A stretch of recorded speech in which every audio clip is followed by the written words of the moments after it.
to another episode of The Molten Truth. I'm your host, Zoe Michaels, and we have a special treat in store today.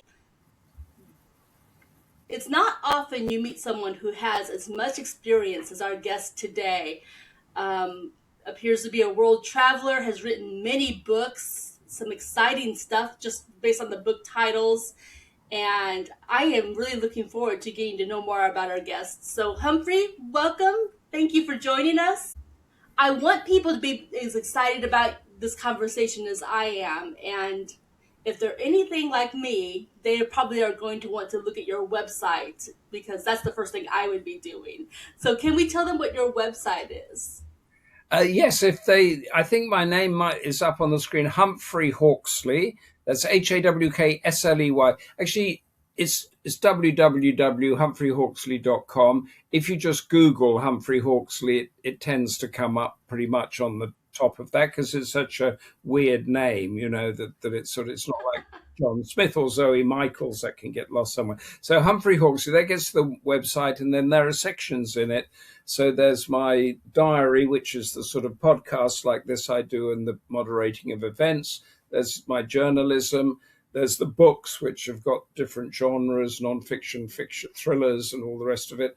And also a bit of sort of. I do a travel and food blog as well, because what you find, Zoe, is if you're in my trade and you go somewhere and you do a very serious piece about whether China or whether something, and then you do a blog about the Chinese restaurant that you had stuff within Xiamen or Peking or Beijing or something like that, you'll get 1,000 hits on the food blog and one hit on the with a China blog. So that's why I do a bit of that.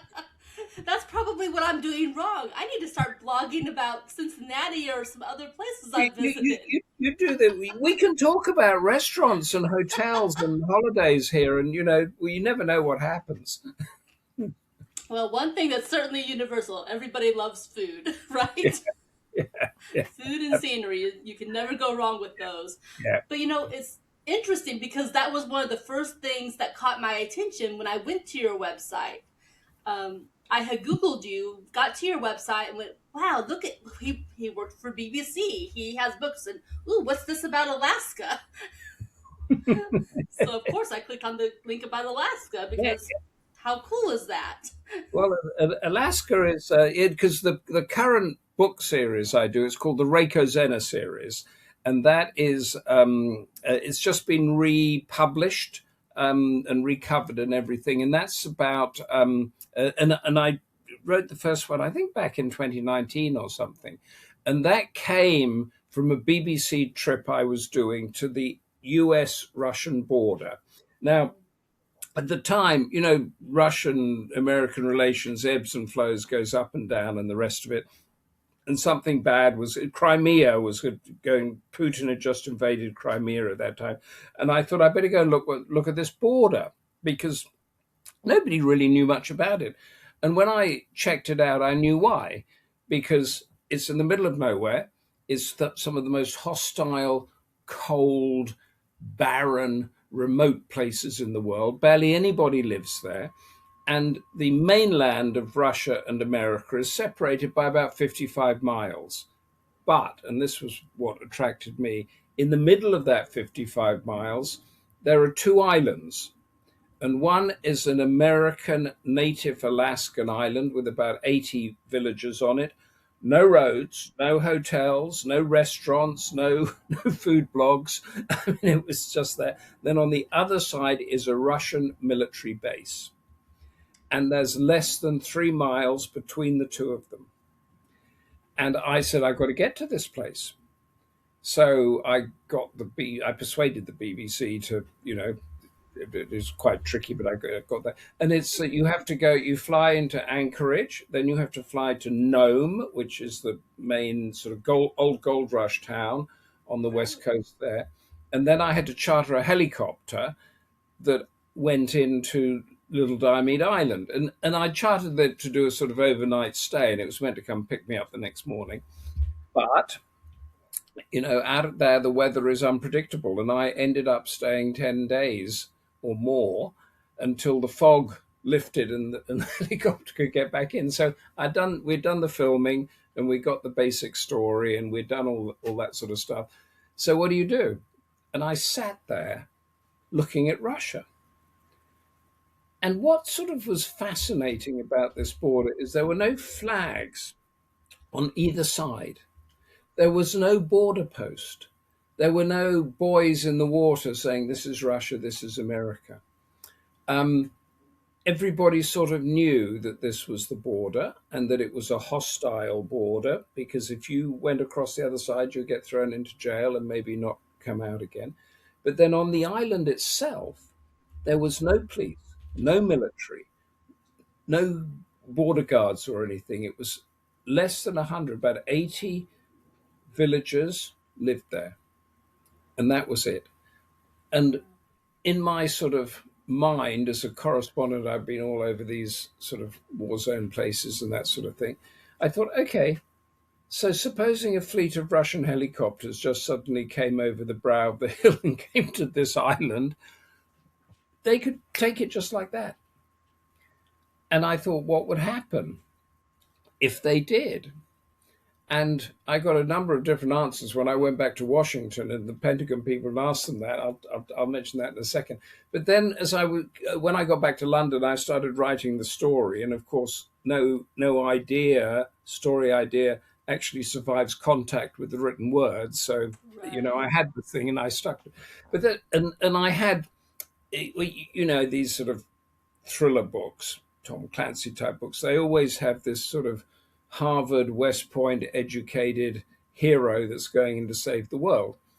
And I sort of plucked one out of my imagination, I don't know, what do you call him, Brad Pitt or something, so some sort of name like that. And not Brad Pitt, you know what I mean. I know what And you mean. Yeah. and and then I thought, I'm completely nuts here, because on the island itself, I mean, these people on the island, they are the most rugged. They know about survival. They can read the weather like we scroll our phones. They look at a bird and see which direction it's flying and know what the wind's going to be doing. They can read ice. They can understand all of these things, and they can read people, because it's all about survival and who you're with and that. And two or three of the people in on the island I'd met had actually been serving in Iraq and Afghanistan and that sort of thing and come back. And I thought, well, hold on a second, you stupid. This one of these guys is going to be the hero of my series. Yeah. And that was Ray Kozena. That's the name of the series, and I did it as a standalone thriller. And actually, interesting, when I got back to Washington, talked to all these sort of intelligence defense guys. I said, "What would happen if Russia did that?" Half of them said, "Well, it would never do that because it would know the consequences," and the other half said, "Oh, we just let it go." just what would it matter? Not whether So there was no unified view on that. Anyway, so that was to be a standalone, and then it was successful, and I signed another contract with the publisher, another contract. I've done four, and I've just finished the fifth. Amazing. So what you viewed as a standalone book became a series just because there was interest in it. Yeah, it was interest in it, and I'm glad it became. I'm glad there were other ones, because as far as I'm aware, there's no sort of thriller where the protagonist is set in that remote location, and not much is written about that remote location.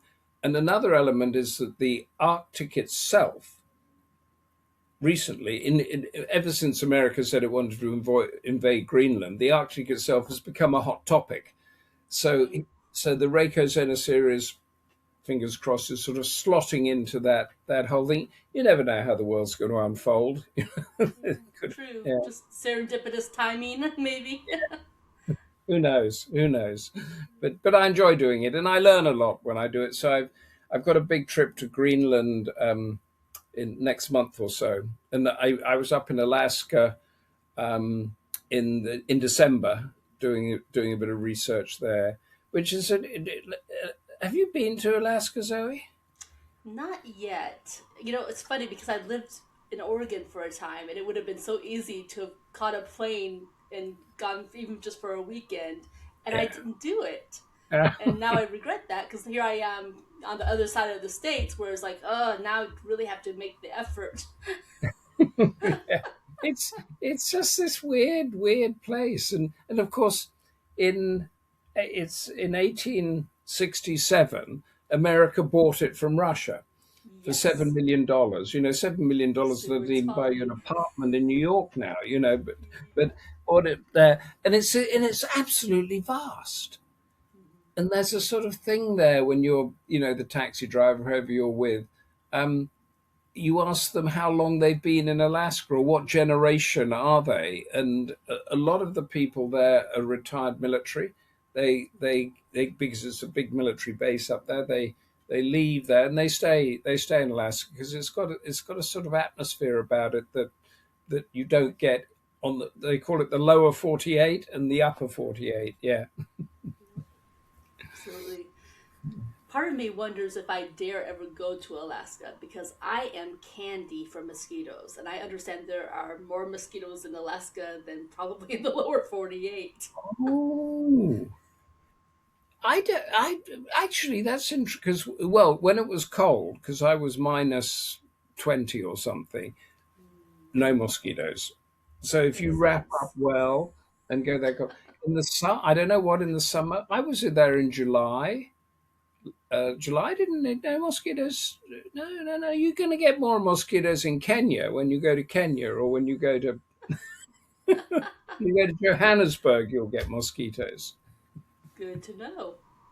Now, are you still working with the BBC, or are you kind of retired from that and purely an author? Where are you at in your life I this am. point? I do not. I'm off the BBC payroll, so I am for hire on that. Not, but no, I'm off the BBC payroll. I still contribute a bit to them. I do journalism. I host. I do two sort of podcast things. So I do one called Democracy Forum. It's Okay. not a podcast, it's more like a debate webinar. It's called the Democracy Forum Debates.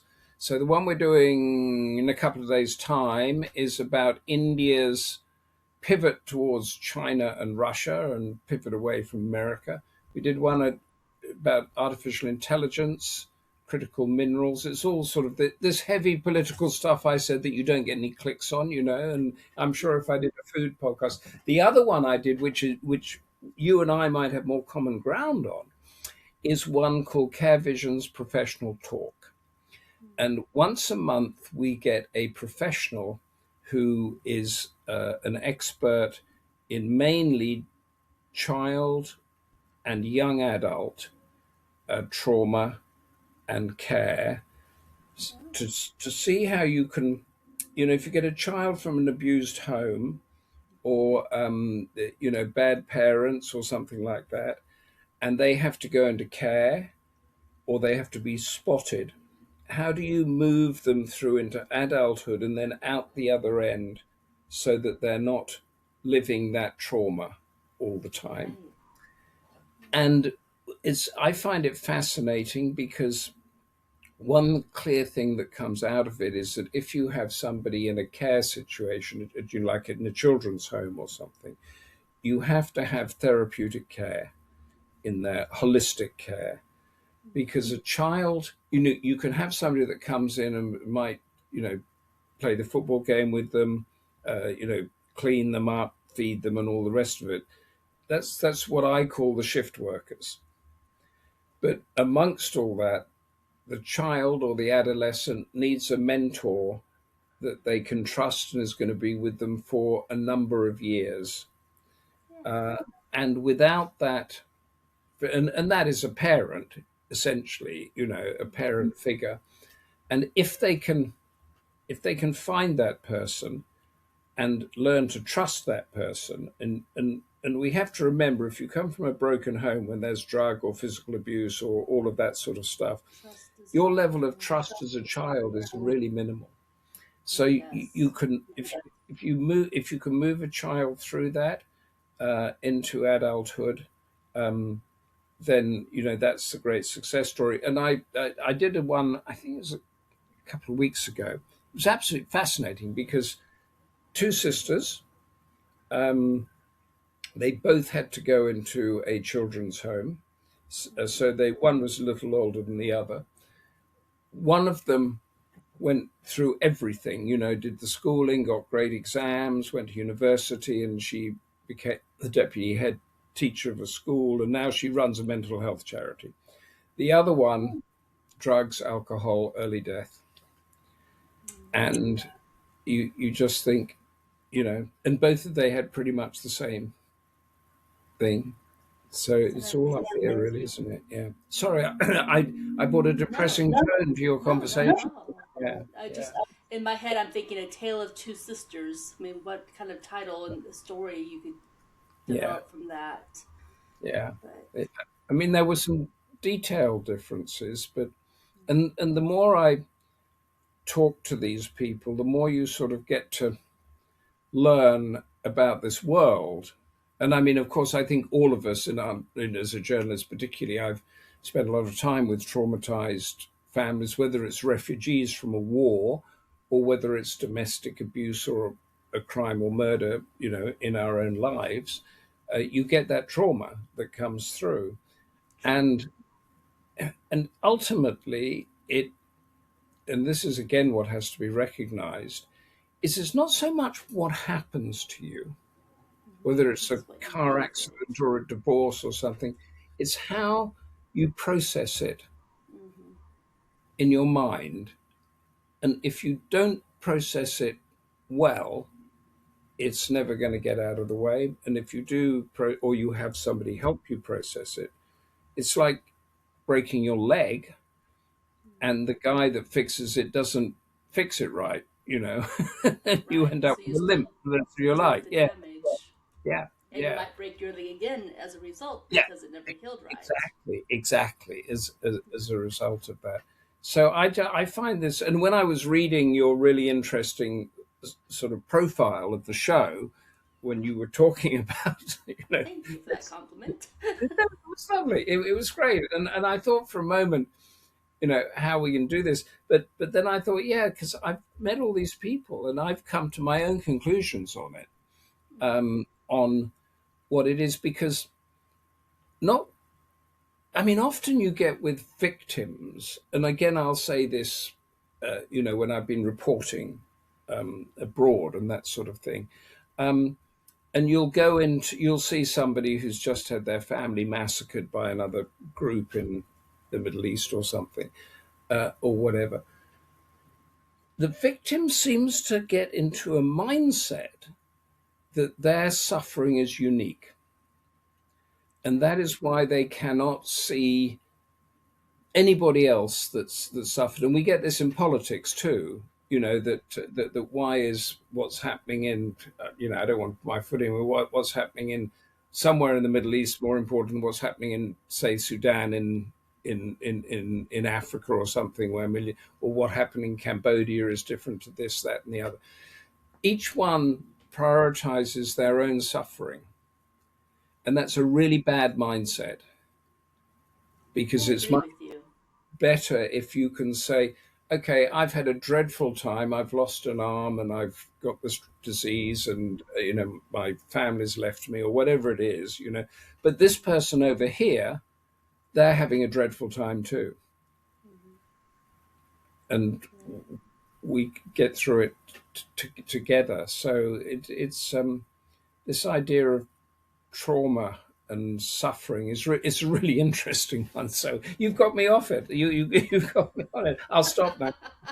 No, you're fine. But it's interesting the terminology that we use because I have some very strong opinions about that. When I think of a victim, I think of someone who has given up. They've laid down.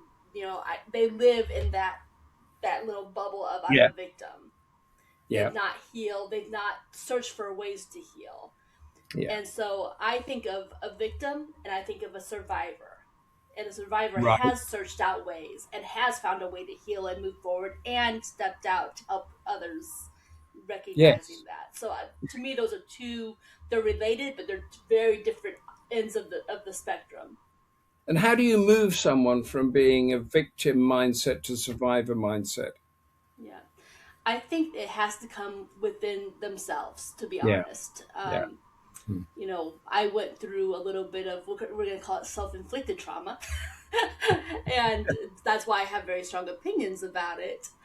Um, and I stumbled on the way to heal myself, very happy couple stumblings into, oh, here's some information that's going to help me heal, and here's some information that's going to help me heal. It was just being in the right place at the right time, hearing the right thing, and letting my curiosity drive me. Yes, Um, you know, yes. someone had, Curiosity is really important, isn't it? it's super important because that's Absolutely. how discoveries are made. Yeah. And there are so many people, you know, that traumatized, particularly. I mean, in my professional work, I'm not talking personal. That you know, the Iraqis or from Afghanistan or something like that, and Right. you cannot have a conversation that's outside their suffering. Yeah. You can, and even if you do say, "Oh, you know, there's Taylor Swift is playing tonight. Do you want to go and see them?" Or let's go fishing down on this beautiful river. Within seconds, it's pulled back Yeah. to this thing, Right. and I think, but another element that interests me in this, because I've written some books on this as well, is the what I would call a national victimhood or national sense of suffering, Yes. and the ideas of what we've got with all this stuff going on at the moment. Is Russia. Russia feels that it's a victim, so it's doing what it's doing. It's lashing Nazi out. Germany felt it was a victim in the 1930s, so it's doing what it's Yes. doing. And Spot on. yeah, and I don't know whether that's been diagnosed or not. But you know, it's interesting that you look at it that point, because it really is kind of the case. You know, you we're going to take it out of the national realm and put it to like two kids, two squabbling Yeah, kids. You know, he hit me, so now I've got to hit him back harder. yeah. Oh, you hit me, I can't forgive you, so I'm going to hit you back harder. And suddenly you've got this whole giant fight. Yeah, Same thing in that other realm, right? They never yeah, forgive, they never look for ways to heal, and yeah, so, you know, they let it seethe, and history repeats itself. yes. And I mean, there's this thing that I've heard in so many war rooms or war games. Such and such a country has does, and in these war games they're usually fictitious. So such and Mm-hmm. such a country has done this, therefore we must respond. And Right. I'm crying, no, you don't. Right.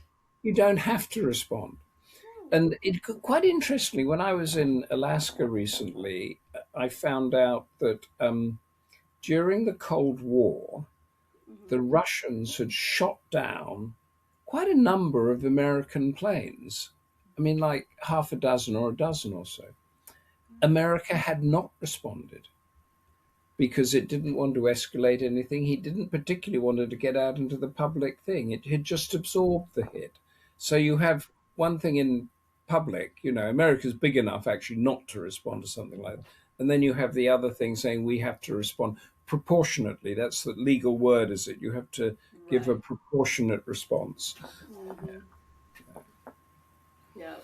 Which, of course, you know, if the average American, if they've watched any movie, you know, where there's like a presidential type of character, they've seen that proportional response. Yeah. Um, you know, I think of that movie, The American President. That there was the prime example in that movie where they'd opened that base, they got hit, and he's like, "Well, what's the proportional response? We're going to hit it while the janitor's working." That's right. Yes, and You know? you can't hit it during rush hour when everybody's going getting their sandwiches or their lunch or Yeah, something like that. Yeah, exactly. We're going to hit the innocent guy, not the guys who actually caused that problem. but I think we're touching on something quite interesting here because you have a lot of experience in this sort of personal trauma, whatever you want to call it, because Yeah. and a lot of your conversations are about that. I have that, and then I'm also sort of recognized it in nations, Hmm. and the and I think you were quite right. You put it down to two kids, It you know, really is. two kids there. And I did a series of books before I did the Ray Kozena series. It was called a Future History series. Hmm. Um, and I did them 20 plus years ago now. One was called Dragon Strike, which was uh, which was about America and China having a war. And then the other one was called Dragon Fire, which was India, Pakistan, and China. And when that came out, it was outselling Harry Potter in India. So that was a thing. And then the last one was called the Third World War. And one of the things that I did with the great editor that first commissioned them, he said, don't do too much on personal characters. We want to see what the countries are, because the nations are characters themselves. True. And we've just reissued the series, and Third World War came out in 2003 or 4 originally, so it's 20 years old. Is it 20? 22 years old. And those nations in it, the main nations are China, Russia, India, and the US. And the UK, I have to put a bit of the UK in. But those nations are acting in the same way that they're acting today. Yeah. It is what they are. It's what their culture is, whether it's religion or history or the way they eat or how they live or whatever. Countries have always acted in a certain way, and that's what they do. And this is why when people talk about the present American administration, I said no. You might talk about one guy, but actually, what that guy is representing is is that nation at that particular point in time. It's You know, true. and then another guy, somebody else is going to come in 10 years from now and will temper down everything a bit, and then it'll go up again, down again, up again. We've had 7 prime ministers in 10 years or something in Britain, so I know what I'm talking about when it comes to this sort of thing.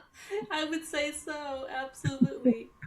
Now, do you actually live in Britain, or are you here in the States? Am I allowed to ask that? Feel free to Yeah, tell me. That's none of my I'm business. I'm I'm talking to you from London. Okay. Okay. I'm I talking. wasn't sure. Yeah, I'm talking to you from London, where the newspapers are full of our royal family at the moment, Oh and yes. all of that sort of stuff. And I've lived in London and on the east coast of England for all my, apart from when I was in Asia. So I was my first posting for the BBC was in Sri Lanka. There was a Tamil civil war going on there in Sri Lanka at the time, and that was in the late 80s. And I went out to cover that, and that taught me something about government and democracy. In that, and then I flipped those thoughts right through to when I went to cover Iraq and Afghanistan and all that sort of thing.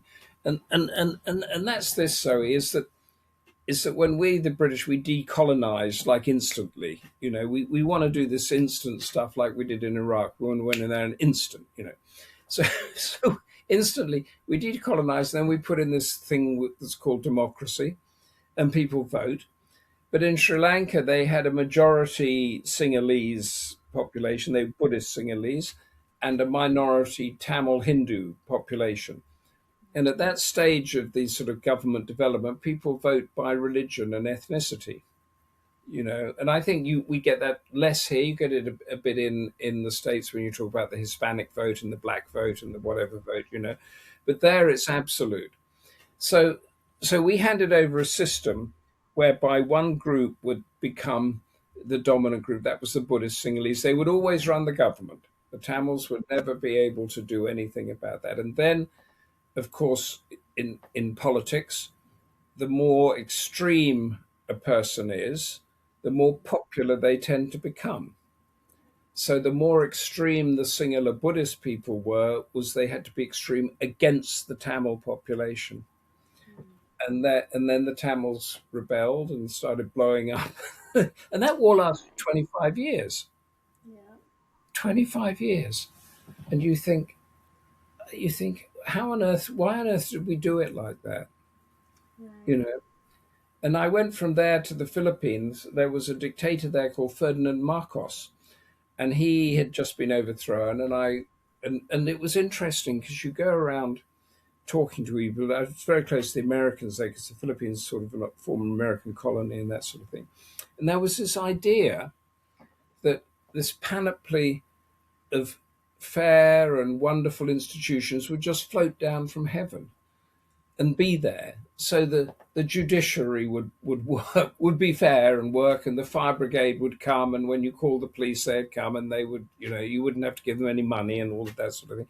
I don't know where this idea came from, and of course it didn't work. And I covered um, 7 coups d'états. That's the military rising up against the government there. And this was coups d'états when people had guns and people died and all of that sort of thing there. And I tracked down one of the coup leaders there. Um, there were 2 of them. There was one guy called Red Kapunen, and he was an Air Force guy. He flew the lead helicopter in the film Apocalypse Now, in that very famous scene where they're playing the Ride of the Valkyries, and they land, and the late great Robert Duvall is on the beach there saying, "I love the smell of napalm in the morning." And the guy that flew that helicopter was the same guy that carried out that flew the helicopter for the coups in there. These are really bright young kids I call them.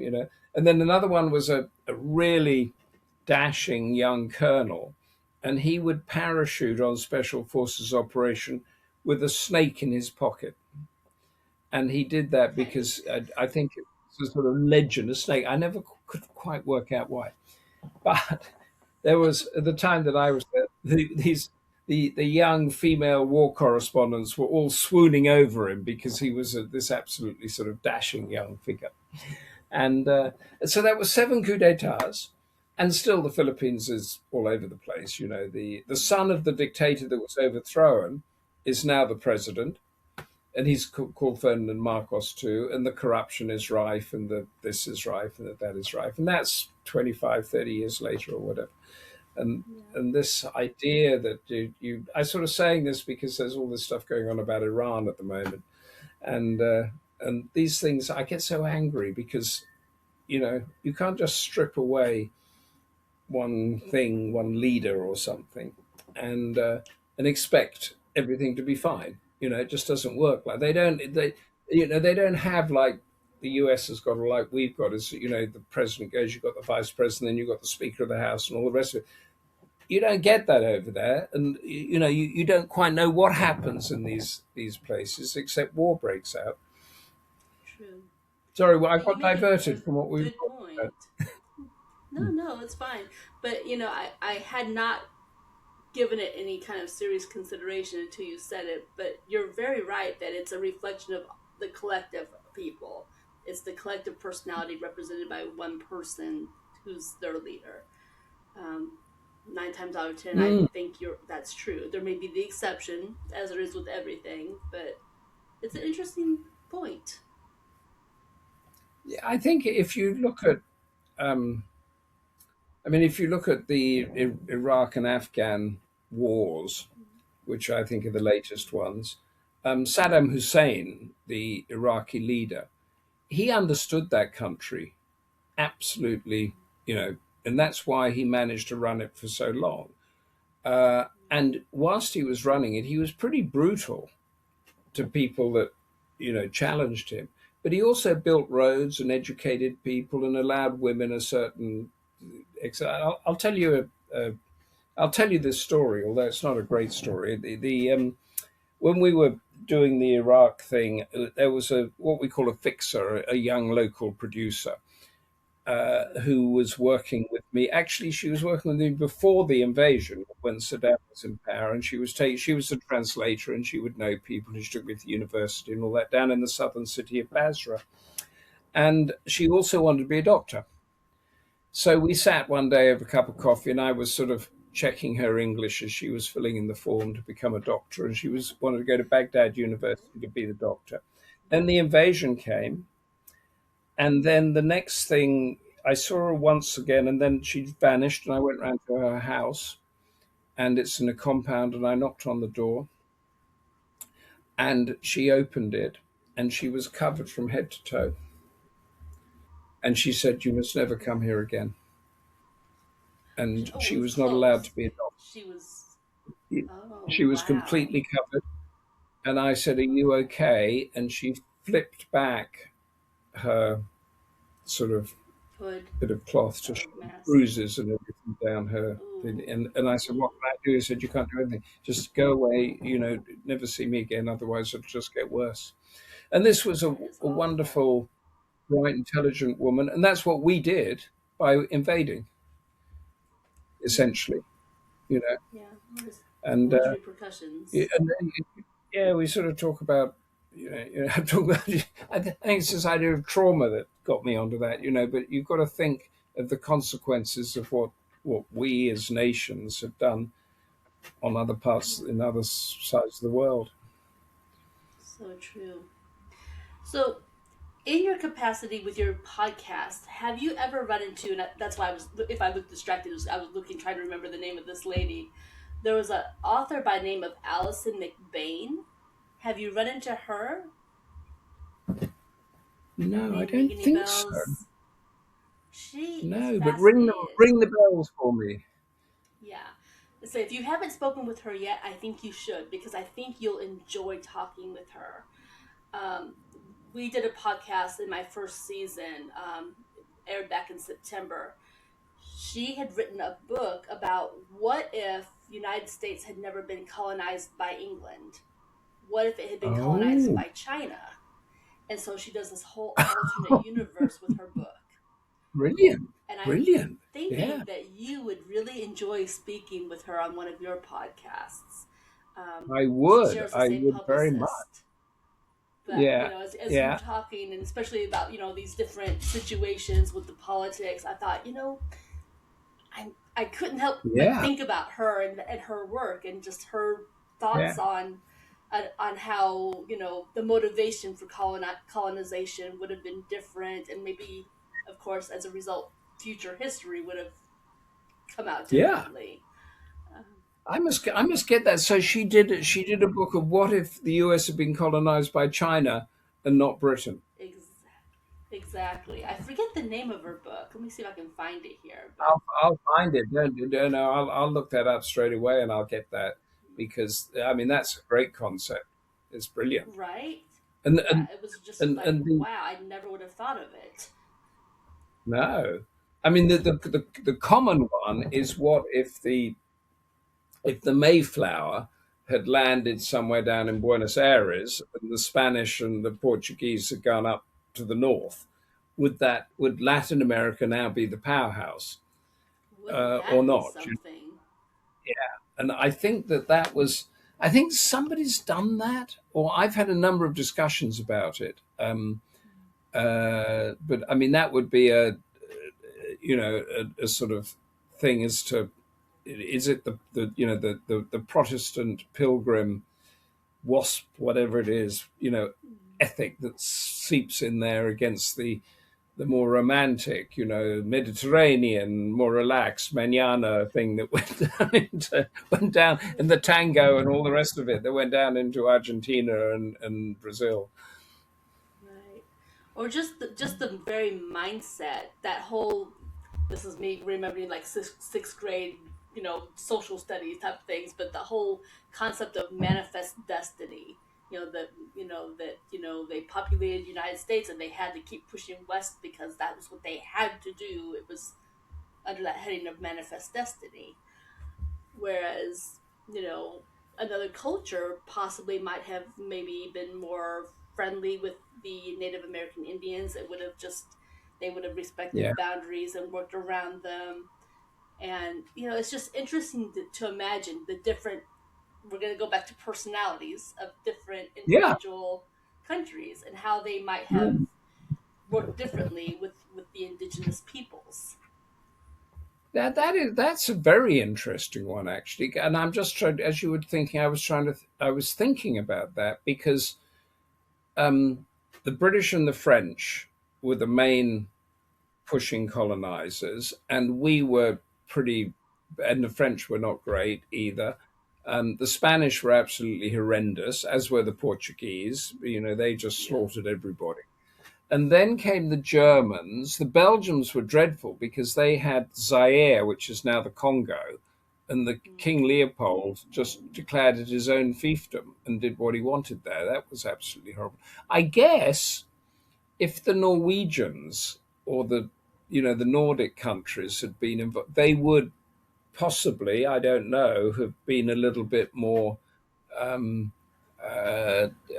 sort of sensitive to that kind of thing. But there's a great difference between you talk about manifest destiny, the American mindset compared to the British mindset, Right. because the American mind, and correct me if I'm wrong, because you're sitting right there in the middle of it, and I'm sitting in Britain. The the American mindset is the individual is Mm-hmm. responsible for their own destiny, Right. and there is a sense there that the more the government is involved in your life, the more of a failure you are. Actually, you want to be completely free of the government in what you're doing. I think that's a In fair Britain, statement. yeah, it would. I mean, I say that a number of interviews I've done with sort of people that the people we're talking about that have fallen on hard times and trying to get out of them around America. There's always this thing: is I've got to get the government out of my life. I mean, that was the sort of thing. And then there's you see there's certain things in the states that I would did a panel in Washington some years back, and there was a senator, Republican Trump senator, sitting next to me. Well, he was a Congress. I didn't think he was a senator sitting next to me. And I said, Congressman, there's about 4 or 5 things that we shouldn't even begin to talk about. And he said to me, "Oh well, it's a free-wheeling conversation. Talk about anything." I said, "No, because they won't go anywhere." I said, "What are they?" And I said, "Well, I was raised in Britain and in Europe, and raised in a complete different way to what you were raised." And he was still a bit flummoxed. And I said, we should not discuss gun control. We should not discuss social welfare. We should not discuss abortion. There was a couple of, healthcare. We shouldn't discuss healthcare. There was another one and then at the end of the panel, there was a guy from China, a professor from China was actually on the panel. It was obviously a time when they were more free to talk than that. And I looked across to him, and he sort of eyed me in and overheard was saying, and then I said, and we shouldn't discuss democracy either, because Professor so and so over there was raised in an authoritarian environment, so he wouldn't necessarily understand what we are doing in Europe or what you're doing, and you're not going to change somebody's mind Mm-hmm. in a half-hour debate on that. No. You're not going to change the mind, and you're not going to necessarily be able to argue the points, Right. or win over the audience, because it depends where you are. If you're in Europe, the audience is going to be a one. If you're in America, particularly probably where you are, I don't know, you're on the gun control thing, you're going to be on another thing. And then if you're in China, you're going to be on in another viewpoint.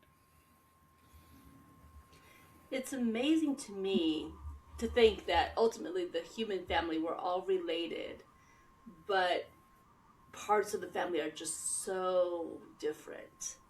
They think differently, their viewpoints are just collectively so different, but we all kind of we came from the same place. And it's so amazing to me that it's so divided despite really being part of the same family.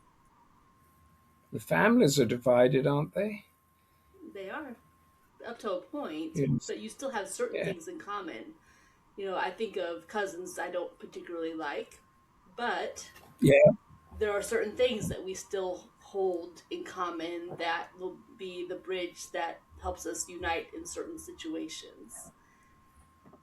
It's Yes. just a But then fascinating thing to me. it is fascinating. But then there's the Cain and Abel story, isn't there? Where brother kills brother, True. and the sibling rivalry in that. I mean, there is a great. Now you got me thinking again, Zoe. You can't do this for me. You throw out these things, and and you completely change my mind in seconds. Just asking questions. It's what I do. But actually, having said that, I got to say, the I've been to a few funerals actually nowadays where there's been unresolved issues Yeah, between child and parent or siblings, and one of them is gone, and you can tell the deep, deep regret that that person has for not squaring things off before, because you know the yeah, and I think it's very important to. I mean, for my family, I'm reaching out all the time to them, and they're reaching out to me. And I would say that if we were not brothers or whatever and siblings, if we'd met each other, you know, we wouldn't probably wouldn't be friends because we have yeah, complete different personalities. But family is so important, isn't it? it really is. I think of myself as being probably the black sheep of my family, but at the end of the day, we would be there for each other. We may not agree on a lot of things, but on the core things, the things that are most important, when we have had to band together, we have banded together. And that Yes, holds true even for the cousins I don't care for so much. We still band together when we need to. that's So, and actually, your thought there is that where do we all come from, and where do nations come from? right. You know, Ultimately, there's that family bond too. Look at World War yeah, One. That was a squabble between family members if you get right down to it. you, you're 100% right. It was. It wasn't, and that's when our royal family changed its name to Windsor. So that it wasn't seen as a German family, which essentially it was at the time. Yeah, Yeah, yeah, yeah. It's an yes, that was interesting a thing when family you look a squabble. little deeper. That was a family squabble that um, when basically it was squabbling over the family silver and who ran Europe. That's what the squabble was about. Um, and the people who wanted to run Europe, of course, survived in their big houses and everything, and the cannon fodder was sent to die. Yep, exactly. So, how many innocent lives lost because the family couldn't get along when they could have just had themselves a big powwow with the family, duked it out among themselves, and no one else has been the Yeah. wiser. Well, I'd say So that there was a book I did a few years back called Asian Waters, non-fiction book, and I still argue this. And I went through looking at all the various treaties that have been signed after wars, going through. So you start the Treaty of Westphalia back in the 17th century, Congress of Vienna in the 19th century, and then you had the Treaty of Versailles after the First World War. All of them kind of fell apart, and then you had the Second World War. And the Second World War produced the United Nations and what we're living with at the moment. And now we're getting into this dodgy period again. And I reckon that right now, since we know we're in a dodgy period, you get all the world leaders together, or as not all of them, those that with a bit of power and money and that, sit them in a room, and you say, up until now, all of these treaties, wars have ended, and whatever. You've had to have the war before coming to the agreement. And I would be playing in a circular thing around, panoramic thing, all the destruction and suffering and whatever that comes from the nuclear weapons to the whatever's what I said. It is our job now to come up with an agreement that's going to last before the war starts. yeah, Uh, I absolutely. I don't know if that will happen because No, I these doubt it treaties very tend, much. tend to be written by the victors, and you have to have a victor, and the victor comes from the battlefield. Yeah, So, yeah, now even if I spell it out to you in that sort of way, I think how simple it is as to where we're heading at the moment. yeah, yeah. I mean, my brother has occasionally commented that we will probably see World War III in our lifetime. I hope he's wrong, but Hmm. There are people who have that opinion. And me, I'm just a simple, very simple person. I think, you know what? I wish that they were not allowed to have people fight their battles for them. I wish that they could be locked in a room together, all the people who disagree, and they have to fight their own battle. Yeah, Because maybe they would think about it like, I don't want a bloody nose. Let's figure out how we can make this work. yeah, and But leave us to like I do said, our I'm a podcast. simple person. Yeah, I think that's right, but I think that's probably what's going on at the moment. So, and there's nothing, and after covering these sort of political stuff for so long, I learned actually that you can have as many debates as you want. You can have as many papers written and universities and think tanks coming up with order. But at the end of the day, the decision on whether to do something or not is made by two or three people in a room, and they will not have read any of that stuff that's come on, and they do it because None. they think it's right, um, and they don't what I call backstory it. They don't they do up to a point, but the fact that we keep doing this stuff, we went into Iraq, we went into Afghanistan, we went into Libya, we went into none of those countries are any better, and now this whole thing's coming up with Iran again, and you think, ugh, what do they actually want to achieve by doing this? Exactly. Yeah. Yeah, that's a whole big conversation you and I could go about. But yeah, at the end of the day, I just try to stay out of it and I just try to live my life because a friend of mine says it and I completely agree. There's no profit in war. War just begets more war, it begets more problems, and the world has enough problems without adding that. Yeah, well, there we go. We've nailed that one, haven't we, Zoe? What a great! I I've got it think all right in so. my mind. It's all Well, nailed. you and I have a good time. We can spend a lot of time talking in general, I think, and have probably not run out of things to talk about. But we are coming toward the close of our show. So let me ask you the random question from the previous guest. If you had to literally live in a book or a movie or even a TV series, what would you choose? What book or movie would you choose to literally live in that world? Yellowstone. Okay, interesting. Yellowstone. Yeah, Kevin Costner's and Taylor Sheridan wrote it. And I just think that which character I would be, I've got no idea, but I just think that it's absolutely brilliant depiction of it's Montana, but it's a sort of what was that phrase you used, Zoe? Manifest destiny. That Yes. every character in that, they don't blame anybody else. They get on with it, with what's happening. They are in charge of their destiny.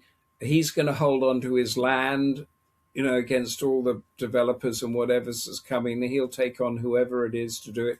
And interestingly, he has a lot of empathy and cuts a deal with Rainwater, the native the native Indian chief there. So yeah, yeah, I would want to be in Yellowstone. Very cool. That would be an interesting thing to live in. Do Okay, you what have a about you? random question? Oh, for me? Yeah, I, you know, I love such a broad variety of things. So when I first considered that question, when Kimberly asked that, my mind went a hundred different directions. But I settled on Anne of Green Gables. I love the peace of that story, the peace of the yeah, environment, even among the people when they didn't agree with each other or did not really like what the other person did. It was still so polite in how they reacted and how they verbalized, and they still just lived their life. And I love that. So that's what I would live yeah. in. And of course, other guy wants to be, and I should have said this actually, but I'll stick with this. Who wants to be Jack Reacher in the Yes. Charles? doesn't he? So I should have pumped that, but I'll have to stick now with my original answer. I liked your No, original answer. I think that was a good I'm one. changing. I'm moderating my original. I want to be Jack Reacher in Yellowstone. Okay, well, that's an interesting thought. Yeah, Is there a see book in what that for happens with you, that. maybe? Sounds like maybe a future story. I don't know. I don't know how we would do that one.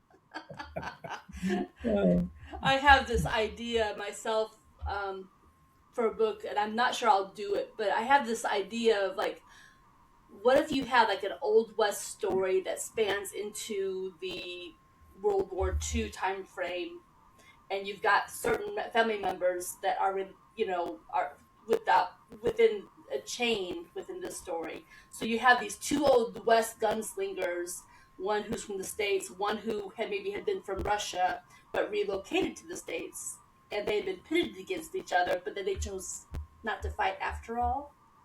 But then their right. successive generations somehow wound up embroiled in whatever, and potentially fighting. But I have this like idea for that story that I am still trying to flesh out. Oh, that's a good story, but it'll take a lot of fleshing out. It will. It's Lot of just what I broad strokes right now. yeah, yeah. Well, what did I do? What did I do? The broad strokes have to survive contact with the written word. That's the Yes, so true. thing. Yeah. But I thought about that the other day. I was listening to, the musician Tom Petty. Is that a Yes, name yes. that Tom sounds Petty, I know. familiar? Yeah, yeah, yeah, Okay, yeah. yeah, So yeah, he had yeah. this song I used to listen to when I was a teenager, and it was called Two Gunslingers. And that was Okay. kind of what spurred that idea for, ooh, what if I wrote this story about this, and then if I could like span it to the Yeah, future. yeah. So Oh, inspiration that's comes yeah. No, from I many like that. places. There's a great what's it called? It was by an author called Terry Hayes. I think it's called the something of the locust, and he does it so cleverly because he actually takes you from the present to the future and then back again, Mm, and with all of that sort of stuff going on there, and he wrote another book before that called I Am Pilgrim, which was a huge bestseller, and then he did this one, but and now and who is the remind me the author again who wrote about China colonizing the United States? ah, Allison McBain. Alison McDane, right? I will have look her up straight away. Yeah. Yeah, yeah, yeah. McBain with a B. But Okay, I know McBain. sometimes Alison McBain. it Okay. sounds differently when you say it, especially with the telephonics and such. But well, I've really enjoyed talking to you. I've just been having a ball. I hope our audience enjoyed it. Well, you've changed my mind a number of times. You want a random question from me, don't you? Okay, Oh, the random yes, I question do. the random question is what is the difference between dialogue, conversation, discussion, and debate? What is the difference between dialogue, conversation, discussion, and debate? Correct. Discussion and debate. I sure hope our next person is a deep thinker, because I would love to hear this one answered by someone who's a deep thinker. I don't want to Well, I hope generalize that. I don't know. because somebody threw that out around the table a couple of nights ago, and we were talking about it for a couple of hours afterwards. Yeah, yeah. I think that was a table full of some deep thinkers there, just to Oh, have okay. You that better to come get up with it. that Well, question in the first place. you only have deep thinkers on your show, don't you?